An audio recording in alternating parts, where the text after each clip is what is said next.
बहुत समय पहले 19वीं शताब्दी और 20वीं शताब्दी में भारत में दुनिया में प्रचलित हुआ कि maximum good is of maximum number is justice. ये एक धारणा है कि maximum good of maximum number is justice. Bentham इस जो फिलॉसफी है उसके प्रोपोगेटर हैं, और बेंथम बहुत बड़े फिलोसोफर हुए हैं 19वीं शताब्दी में। उन्होंने ये दर्शन दिया है दुनिया को कि जिसको बहुत साल पहले, करीब 2500 साल पहले तथागत गौतम बुद्ध ने कहा है कि बहुजन हिताय बहुजन सुखाय लोकानुकंपाय। ये तथागत बुद्ध ने 2500 साल पहले कह दिया, 2600 साल पहले। उसको 19वीं शताब्दी में बेंथम कह रहे हैं कि maximum good of maximum number is justice. तो ये जो धारणा है ये आगे बढ़ती बढ़ती प्रोफेसर जॉन रॉल्स फिलोसोफर हुए हैं, 1970 में उन्होंने पुस्तक लिखी है थ्योरी ऑफ जस्टिस। उसमें वो कहते हैं कि maximum number of maximum good of maximum number में भी जस्टिस, बट जो अधिकार और ड्यूटी है वो व्यक्तिगत हैं। तो जो जस्टिस की प्रक्रिया है वो व्यक्ति जो इंडिविजुअल है उसके लेवल तक जब तक नहीं पहुंचती है तो जस्टिस की जो अवधारणा है वो इनकम्प्लीट रहती है। इसीलिए भारत का संविधान लिखते हुए और दुनिया के जो संविधान लिखे गए हैं, दुनिया में फ्रांस में क्रांति होती है 1779 में, 1789 में फ्रांस में क्रांति होती है, और जो लुईस 16th किंग है उसकी जो सत्ता है उसको उखाड़ फेंका जाता है। वोल्टेयर और रूसो जैसे जो फिलोसोफर लोग हैं, चिंतक लोग हैं, वो बहुत गहन अध्ययन करते हैं, पेपर लिखते हैं, लोगों में प्रचार करते हैं, कृषकों और मजदूरों में, जिनका भारी शोषण उस राजा की व्यवस्था में, राजकीय व्यवस्था में होता है, और वो क्रांति हो जाती है। 1789 की जो क्रांति है उसके बाद दुनिया में जो भी संविधान लिखे जाते हैं, नेशनल असेंबली बनती है फ्रांस में, उससे पहले जो उनका पार्लियामेंट है वो 3 सदन का पार्लियामेंट होता है, जिसमें एक कुलीन सदन होता है और एक पादरियों का सदन होता है, और एक जो कुलीन और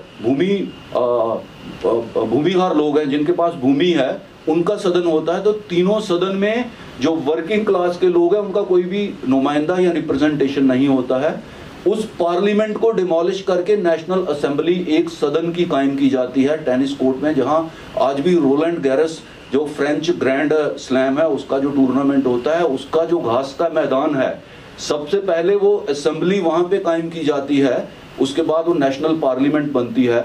तो 1789 की जो क्रांति है 1789 की, उसके बाद दुनिया में जो भी संविधान बनते हैं उसमें चार्टर ऑफ राइट दिया जाता है इंडिविजुअल्स को, व्यक्तियों को, और उस चार्टर ऑफ राइट को लिबरल जो डेमोक्रेसी है, लोकतंत्र की जो लिबरल व्यवस्था है, लोकतंत्र की कई धारणाएं हैं पूरे विश्व में, कई जहां पे मार्क्सियन क्रांति हुई है वो लोग भी कहते हैं हम लोकतंत्र हैं।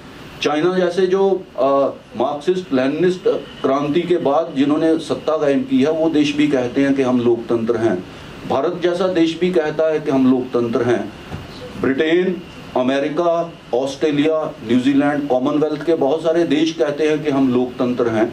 लोकतंत्र की अवधारणाएं अलग अलग हैं, परंतु वो सब देश जिन्होंने रिटन कॉन्स्टिट्यूशन अडॉप्ट किया है, उसने उस रिटन कॉन्स्टिट्यूशन को अडॉप्ट करते हुए, अगर वो लिबरल डेमोक्रेसी हैं, अगर वो उदारवादी लोकतंत्र हैं, तो उन्होंने अपने सिटीजन्स को एक चार्टर ऑफ राइट दिया है। हमारे संविधान में भी हमने फंडामेंटल राइट का एक चैप्टर उस संविधान में लिखा है जो कि व्यक्तियों को अधिकार देते हैं, उनको स्वतंत्रताएं देते हैं, उनका क्या रोल और रिस्पॉन्सिबिलिटी है, क्या अधिकार है इस देश का सिटीजन होने के नाते या इस देश में एक आए हुए व्यक्ति होने के नाते उनको अधिकार दिए गए हैं। तो कोई भी लोकतंत्र की जो व्यवस्था है वो उदारवादी लोकतंत्र की व्यवस्था, वो चार्टर ऑफ राइट संविधान के अंतर्गत दर्ज किया गया जो अधिकार है व्यक्तियों का, उसमें उसके बिना पूरी नहीं मानी जाती है आज के युग में। उदाहरण के माध्यम से पेश करने की कोशिश करूंगा कि राजगृह के समीप एक पर्वतीय क्षेत्र में तथागत गौतम बुद्ध भिक्षुओं के साथ चले जा रहे हैं, और भरद्वाज किसान है, उसके खेत के किनारे किनारे चल रहे हैं, और भरद्वाज उनको बहुत निंदात्मक स्वर में कहता है, क्या गौतम, आप तो निठल्ले व्यक्ति हो, आप तो कुछ करते नहीं हो, सिर्फ लोगों से भीख मांगते रहते हो, खाना मांगते रहते हो और पूरा घूमते रहते हो। देखो हम कृषक हैं। भारद्वाज कहता है सिद्धार्थ गौतम बुद्ध को कि आप कुछ नहीं करते हो, आप लोगों से भोजन प्राप्त करते रहते हो और घूमते रहते हो सारा दिन निठल्लों की तरह, और जब थक जाते हो तो वृक्षों के नीचे बैठ के आप रेस्ट करते हो, फिर चलना शुरू हो जाते हो। तो क्या करते हो आप? तो कुछ परिश्रम और प्रयास करते नहीं हो। किस प्रकार के व्यक्ति हो आप? तो उनको कहता है वो भारद्वाज कि देखो हम किसान हैं और हम अपने खेत में खेत जोतते हैं, ये हम बहुत मेहनत करते हैं खेत जोतते हुए। हम बीज बोते हैं, हम खाद डालते हैं, हम खेतों की देखभाल करते हैं और फसल काटते हैं। तुम कुछ नहीं करते, तुम उगाते नहीं हो, केवल खाते हो, तुम तो निठल्ले व्यक्ति हो। बुद्ध उनको कहते हैं लेकिन हम भी खेत जोतते हैं, हम भी बीज बोते हैं, हम भी खाद डालते हैं, हम भी फसल की देखभाल करते हैं। तो भारद्वाज किसान बुद्ध को पूछता है कि अगर ये सब चीजें आप करते हो तो गौतम ये बताओ कि तुम्हारे हल कहाँ हैं, तुम्हारे भैंसे कहाँ हैं, कहाँ तुम्हारे बीज हैं, तुम किस प्रकार की फसल की देखभाल करते हो और कौन सी फसल तुम काटते हो? तो बुद्ध कहते हैं उसको भारद्वाज को, क्या भारद्वाज, हम सच्चे हृदय की धरती में विश्वास का बीज बोते हैं, मानसिक चेतन अवस्था हमारे हल हैं, परिश्रम पूर्ण साधना हमारे भैंसे हैं, प्रेम और सौहार्द हमारी फसल है। मान्यवर, विश्वास, सौहार्द और प्रेम के बिना जीवन दुख की बंजर भूमि के अलावा और कुछ भी नहीं है। भारद्वाज बुद्ध के इस वचन को सुनकर असाधारण रूप से प्रभावित होता है और अपने नौकर को खीर लाने के लिए कहता है।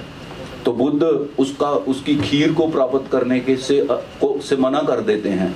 तो कहते हैं कि भारद्वाज, ये सब बातें मैंने तुमसे खीर प्राप्त करने के, खीर को भोजन के रूप में प्राप्त करने के लिए नहीं कही हैं, क्योंकि तुमने इस तरह का प्रश्न मेरे सामने किया है, उसका मैंने उत्तर दिया है कि हम भी मेहनत करते हैं, हम भी किसान हैं, हम भी इस प्रकार की आस्था मनुष्य के मन में पैदा करते हैं, ऐसा बीज बोते हैं कि वो दुखों से कैसे मुक्त हो सकता है। तो हमारा जो परिश्रम है उसको कम मत आंको, क्योंकि तुमने ये प्रश्न मेरे सामने किया, इसको खीर जैसा भोजन प्राप्त करने के लालच में मैंने नहीं इसका उत्तर दिया है। अगर तुम्हें हमें भोजन दान करना होगा तो आप किसी दिन हमें इनवाइट करो, निमंत्रण हमारे सामने लेके आओ, और अगर कोई निमंत्रण उसके अलावा हमारे सामने नहीं होगा तो हम आपके घर पे आएंगे, हम भोजन प्राप्त करेंगे। तो वो भारद्वाज उस महान तथागत के पैरों पे गिरता है और अपना भिक्खु बनाने के लिए उनको अनुरोध करता है। अगर आपने अभी तक हमारा चैनल सब्सक्राइब नहीं किया है तो सब्सक्राइब करें और घंटी का बटन बिल्कुल भी दबाना ना भूलें, ताकि सभी लेटेस्ट खबरें पहुंच सकें आप पे सबसे पहले।